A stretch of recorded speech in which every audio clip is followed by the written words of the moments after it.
Is this Donkey Kong a different character from this Donkey Kong? The answer is yes. Is Cranky Kong from Donkey Kong Country the same Kong that kidnaps Pauline and goes up against Mario? The answer is also yes. Is Donkey Kong Jr. the father of this Donkey Kong? Or is this Donkey Kong the grown-up version of Donkey Kong Jr.? Here's the short answer. Nintendo cannot make up their minds. While Donkey Kong has been called the grandson of Cranky Kong a few times over the years, as of 2023, before the release of the Mario movie, Nintendo has identified Donkey Kong as the son and successor of Cranky Kong. I'll break this down further in the video. But for those of you that have no clue what I'm talking about, don't worry. I'll start from the beginning and discuss how this lovable gorilla potentially saved Nintendo from a complete financial downfall. Welcome to Origin Oracle, everyone, the series where I take your favorite video game characters and break down their origins, both in-game and IRL. This is the first video for the Donkey Kong franchise, and of course, we'll start with Donkey Kong, the classic one. So go grab some snacks, kick back, and let's head back in time. Okay.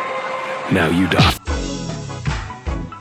So most of us know this story, but let's go over it once again so we cover all our bases. Donkey Kong first appeared in Nintendo's smash hit arcade game Donkey Kong, released in July of 1981. And side note, if your local arcade or barcade is missing this game, it's not a real arcade. You all should see my disappointment when I can't find the Donkey Kong machine in these false establishments. Anyway, the game begins with Donkey Kong kidnapping the girlfriend of the game's carpenter protagonist, Jumpman. And no, this is not Mario's father, but I'll also debunk this theory later. So while Nintendo would later change Jumpman's name to Mario, initially he was unnamed, and the girlfriend was simply referred to as Lady. Her name would also get a change, becoming Pauline, named after Polly James, wife of Nintendo's warehouse manager at the time, Don James. And it's good to see Nintendo acknowledging her a bit more these days. So we see Donkey Kong ascend the construction site with Pauline in tow, accompanied by a variation of the musical theme from the hit radio/TV show Dragnet.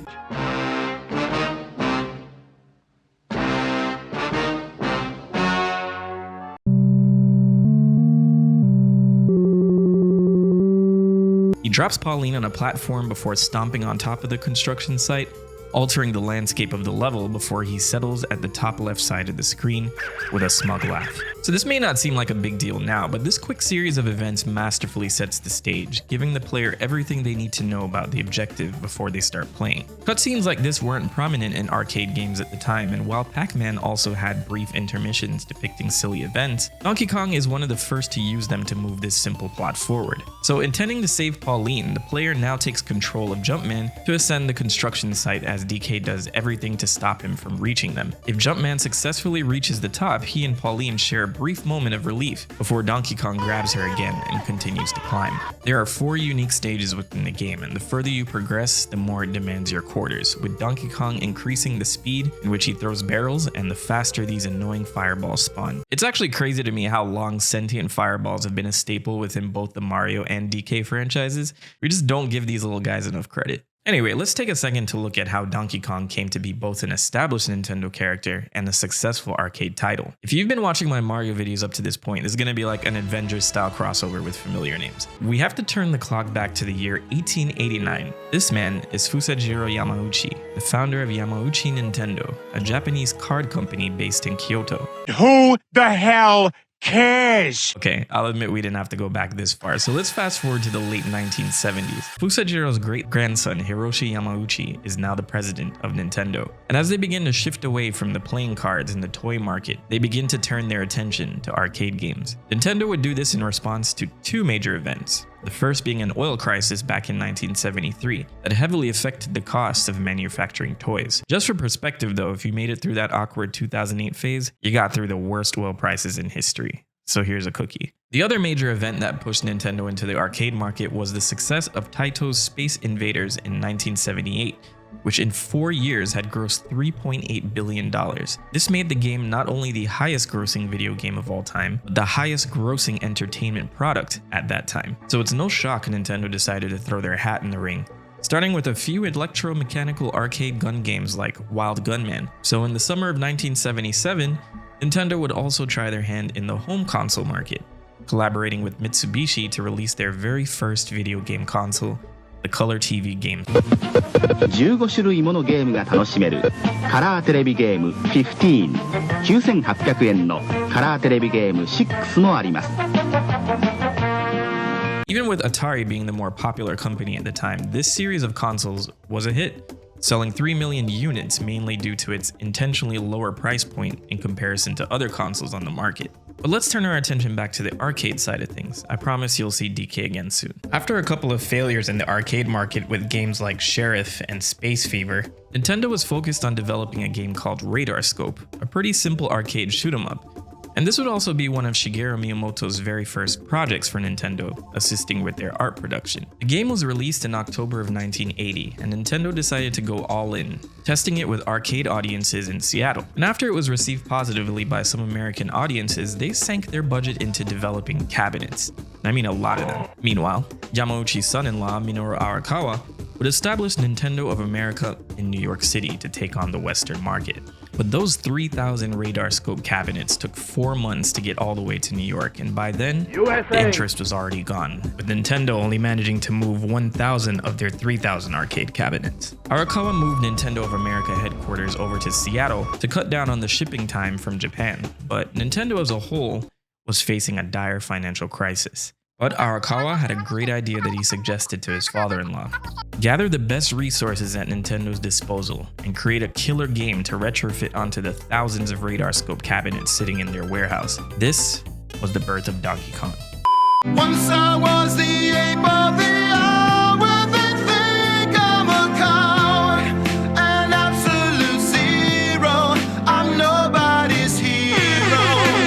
Me blood clot. So we head back to Japan, where this new arcade title was being produced by Gunpei Yokoi, the man who played a large role in the creation of the Game & Watch, Game Boy, Game Boy Pocket, the Virtual Boy, Metroid, Fire Emblem, the list goes on. But joining Yokoi was Shigeru Miyamoto, stepping up to direct his very first game, alongside contracted developers from Ikegami Tsuchinki, who mostly focused on programming. Originally, Nintendo was attempting to pursue a license to make a video game based on Popeye, but their attempts failed due to technical limitations. Despite that, they used the characters of Popeye as a jump-off point, inspiring Miyamoto to create new characters based on Popeye, Bluto, and Olive Oil. And looking at this art from Donkey Kong, I'm sure you can see the resemblances. Bluto's brutish build would transfer over to Donkey Kong, who served as the game's villain and was intended to be a pet of the main character. Though it's not included in later descriptions of the story, Miyamoto has stated in interviews that Donkey Kong was Mario's pet gorilla at one point. Inspirations for the Donkey Kong character would also be pulled from Beauty and the Beast, and of course, King Kong himself, which would earn Nintendo a nice lawsuit from Universal, but we'll get into that in a second. The gameplay itself originally had Mario navigating a maze without an iconic jumping mechanic. In fact, at that time, there was only one other game that could be described as a platformer, and that was Space Panic, developed by Universal. Not that one. The platformer genre as a whole wasn't even a thing yet, especially jumping, but the Donkey Kong team asked themselves, if you had a barrel rolling towards you, what would you do? Luckily, the Radar Scope cabinets had an extra button on them aside from the joysticks, so boom, Mario can now jump. And the rest is history. But where did they get the name Donkey Kong? For some reason, this is heavily debated, but I'll start with Miyamoto's answer to this question in a February 2000 interview with Nintendo Online magazine. I had always been under the impression that Kong meant gorilla, so I wanted to name him something something Kong. And so, because I wanted to make a dumb character, I went and looked that word up in a dictionary. When I did that, I found the word donkey had the meaning in addition to that of the animal. Strangely enough, when Universal took Nintendo to court over the name Donkey Kong and the concept being too similar to King Kong in 1983, more details regarding the creation of the name came up in their depositions.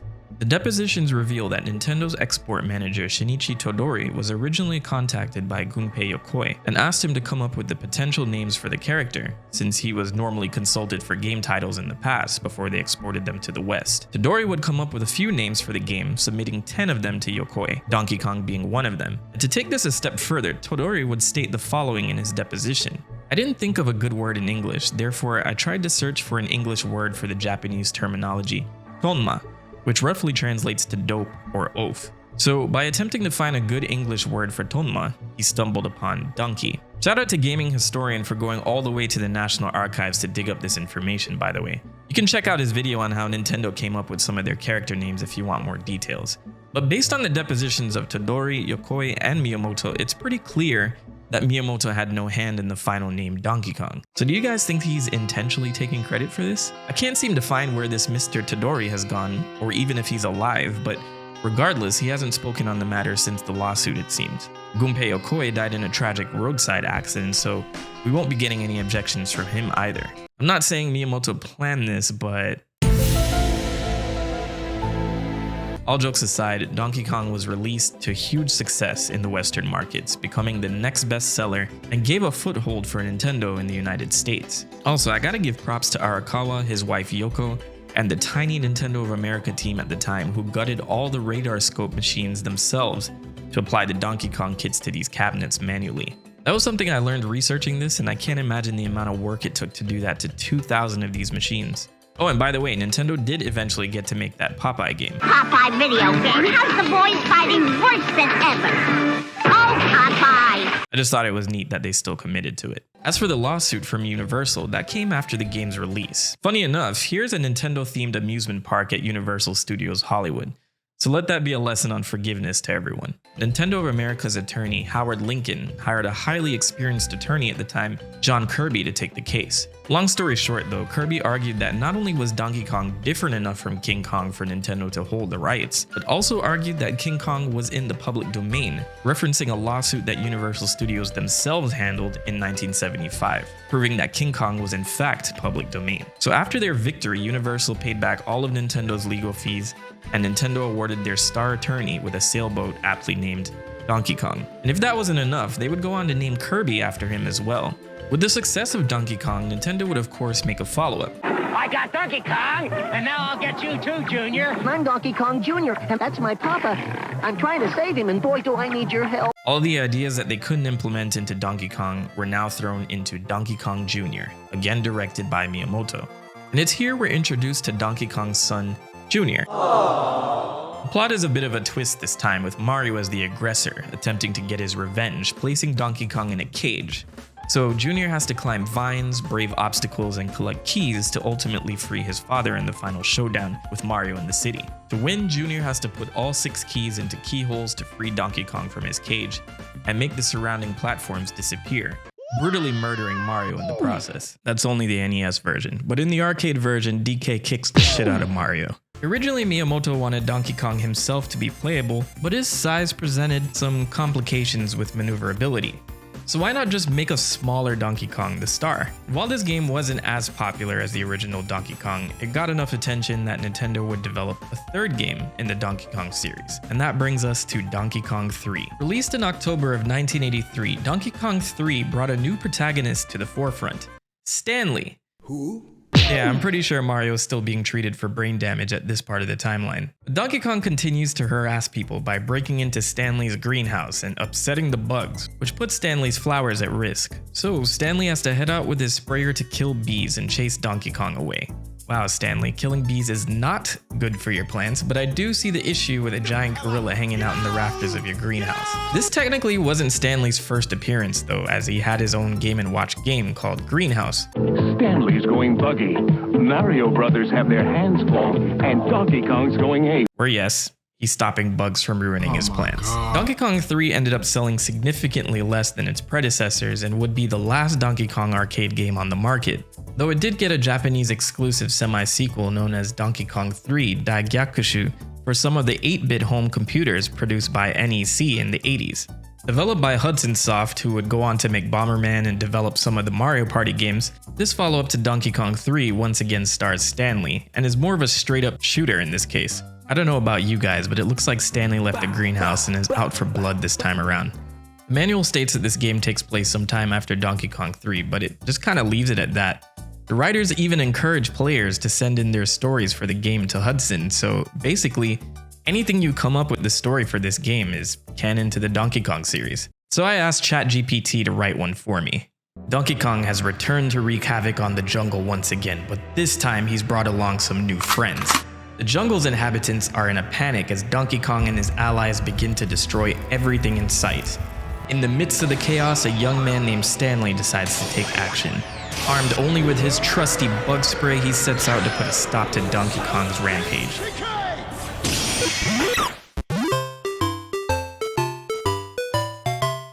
So there you go. That's officially part of the Mario/DK timeline. So even though Donkey Kong 3 was the last arcade game for DK, there was a line of Game & Watch titles that would unite him with Mario.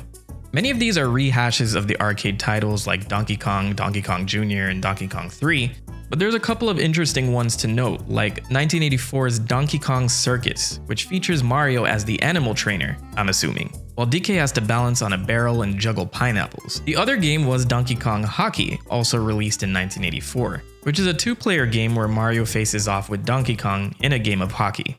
It's pretty self-explanatory, but can we call this the very first Mario sports game in existence? What do you guys think? But as you all can see, Donkey Kong exploded in popularity, resulting in him getting his own cereal. Yeah, this was sweetened corn cereal shaped like barrels, and some of these boxes had promotions within them called Donkey Kong Instant Winner Game, which gave lucky cereal consumers the chance to win prizes like a Donkey Kong Game & Watch, Donkey Kong shoelaces, and a whole-ass Donkey Kong arcade cabinet. I almost went on a Googling spree to find out who won, but this video is long enough as it is, so leave a comment if you were the winner of that cabinet. No verification required. If you won, you won. So in addition to his own cereal, Donkey Kong would also become the main feature in the 1984 animated show Saturday Supercade.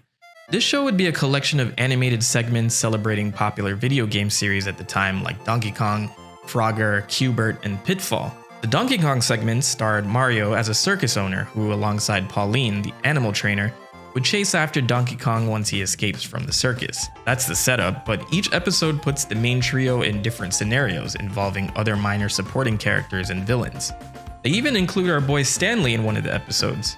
Mario is voiced by Peter Cullen, known famously for his role as Optimus Prime. But from the episodes that I can find, it looks like Mario never managed to catch a Donkey Kong. Saturday Supercade also featured a Donkey Kong Jr. segment, with Jr. leaving the jungle to search for his father at Mario's circus. By the time he arrives, DK has already escaped, but a young man named Bones befriends Jr. and takes him on an adventure to find his father.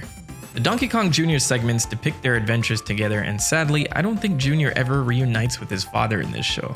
By the way, DK Jr. here is voiced by Frank Welker, who has way too many popular roles to count, but you may know him as Scooby-Doo and Fred Jones, Megatron. But just to put a nice pretty bow on all of this, the Goombas and Yoshi from the 1993 Super Mario Bros. Film. So a couple years after this, the Mario Brothers became the newest craze. Donkey Kong was in a little bit of a hiatus, but despite all that, if you're looking for the definitive classic Donkey Kong game, look no further than the 1994 Game Boy version, also known as Donkey Kong. This was developed by Pax Sofnica, a dev team that worked exclusively with Nintendo at the time, but Miyamoto was heavily involved as well. While this may start off looking like the original arcade game with a little facelift, this game is its own beast. The game begins with Donkey Kong once again kidnapping Pauline. And just like the arcade titles, he starts throwing barrels at the top of this construction site. You play the first 4 levels, defeat Donkey Kong, and Pauline is saved, right? Well, no, this game opens up into a 97 level expansion with Mario chasing down DK through the city, the forest, a ship, the jungle, the desert, an airplane. Donkey Kong is not having it this time around. Even Donkey Kong Jr. hops in to try and deter Mario from defeating his papa. And throughout, there's a new gameplay style introduced, with Mario having to track down keys in each level to open doors to proceed. And remember Pauline's items in the original arcade game that she drops that helps increase your score? They're here in this game too, but picking these up unlocks a bonus minigame of Wheel of Fortune that earns Mario some additional lives. I also need to mention that the Super Game Boy attachment for the SNES gave this game colored graphics and audio enhancements as well. And Mario doesn't just jump in this game. This would be the first title that introduced his backflip mechanic that we have now as a staple in all Mario titles. And as for DK, we would see his iconic red necktie for the very first time, which would influence his design in the later Donkey Kong Country series. This was the last major DK title produced by Miyamoto before Nintendo started to hand the franchise off to other studios to work on. But man, what a way to go out. Okay, so what happened to Donkey Kong and Jr.?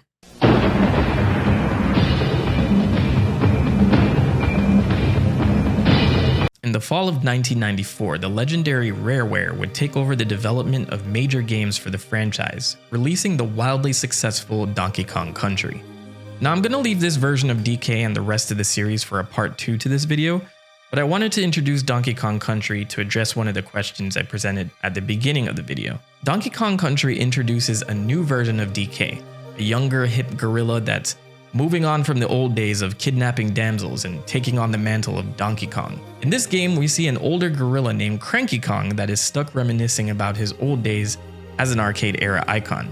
We find out that Cranky here is the original Donkey Kong, and the new Donkey Kong that serves as our protagonist is referred to as his grandson. It's referenced in the instructions manuals, so this should be DK Jr.'s son then, right? Where does the confusion come in? Well, later on with the release of Donkey Kong 64, the instructions manual refers to Donkey Kong as Cranky Kong's son. Hang on, let me muddy the waters even further here. So back in 1999, Rare published questions from fans on their website, answered by Leigh Loveday, the writer in charge of the manuals and scripts for Donkey Kong Country. One fan submitted a question saying, "I'm a bit confused on some of the issues surrounding dynastic succession in the Donkey Kong games. If Cranky Kong was the original Donkey Kong, and the current Donkey Kong is his son, is the current DK the same infant gorilla who starred in Donkey Kong Jr.?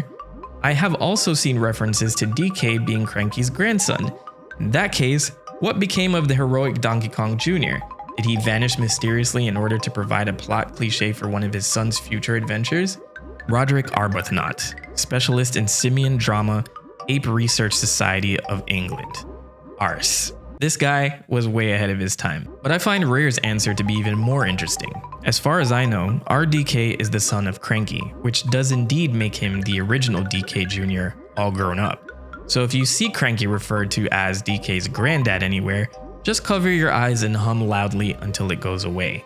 And Nintendo of Europe would also back this claim on their website for the Game Boy Advance port of Donkey Kong Country. Okay, so he's Cranky's son now, fine. What? A tweet from Greg Mayles, one of the designers from Donkey Kong Country in 2017. I'm pretty sure when I made this stuff up nearly 25 years ago that he was his grandson. By DK64, he was so senile he couldn't remember. Huh. Okay, so Cranky is too old and senile to remember if DK is his son or grandson. That's pretty sad. I guess this is true. His profile also says in Smash Bros. Brawl and Ultimate that he's his grandson. The Donkey Kong who fought that epic battle with Mario was this guy's grandfather. That was a long time ago. See, Donkey Kong Country Returns also says that Cranky is the grandfather. Okay, so I think we've come to a conclusion here.